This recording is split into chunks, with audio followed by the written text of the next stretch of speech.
I'm Public Information Officer Pam Spencer. On this episode of Paducah View, we are going to learn about West Kentucky Crime Stoppers, which is a nonprofit organization that began in 1985. Since then, it has been doling out cash rewards to anonymous informants. Paducah Police Captain George Johnson tells us how the program works, its success, and how you can make a difference.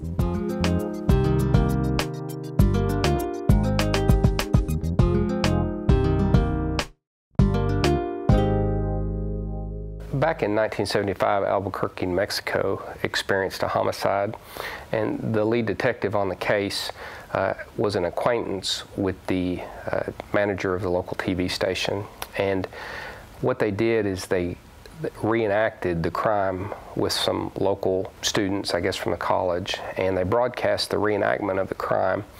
And they set up telephones, scrolled a number across the screen, and asked for people with any information to call in. They would remain anonymous. And they actually received information through that broadcast that led to an arrest of the homicide suspects, and that's the origin of Crime Stoppers.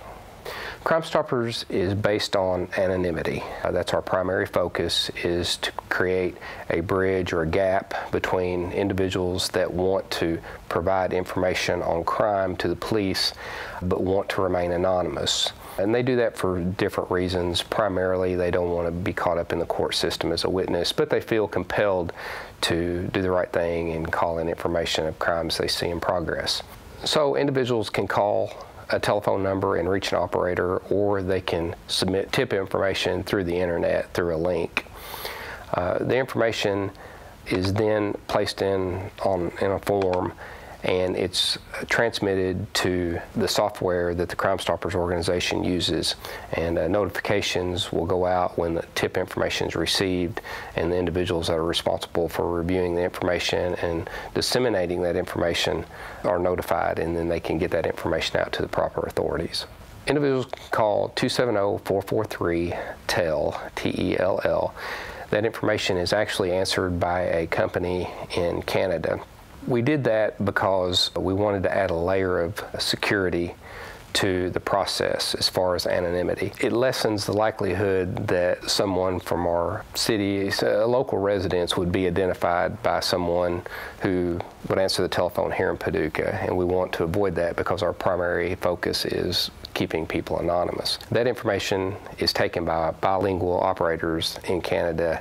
They're trained in asking the questions that are pertinent to the crime and getting information that the police and authorities need. They take that information and it's submitted back to the local Crime Stoppers organization. Once the information is submitted, either online or by telephone, an ID number is given. That number is then referenced. If arrest is made and a reward is authorized, then the person will call back in at a given date and time, and they'll be given instructions on how to claim their reward. We just instituted a Facebook page, and we encourage people to follow along on that. We give out press releases that we receive from different police agencies. We post that information. Now, we can't submit a tip through Facebook, but it gives you a link on how to submit a tip through the proper channels and the phone number as a reminder. And it's a good way to keep up with who we're looking for and the information that we're seeking from the public. We pay out from $50 to $1,000, and it's on a sliding scale, $50 being something like a bench warrant, and the $1,000 rewards are usually reserved for Class A felonies.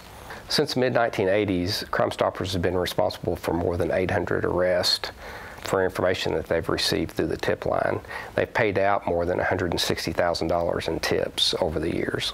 Crime Stoppers fills the gap that no other organization can fill. People can call 911, they can call into the police department, they can call into the sheriff's office, but they're never guaranteed anonymity when they do that. With Crime Stoppers, we have case law that backs us up, and it's actually law that we cannot release the information about identity of the caller.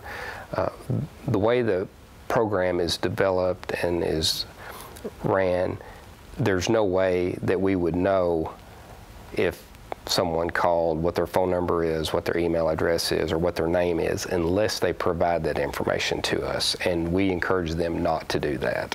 Once again, here are the ways to provide an anonymous tip. You can call 270-443-TELL. Also, you can complete an online tip form by visiting the West Kentucky Crime Stoppers page, which is located on the City of Paducah's website at paducahky.gov. Your tip could make a difference in the solving of a case. Thank you for watching Paducah View.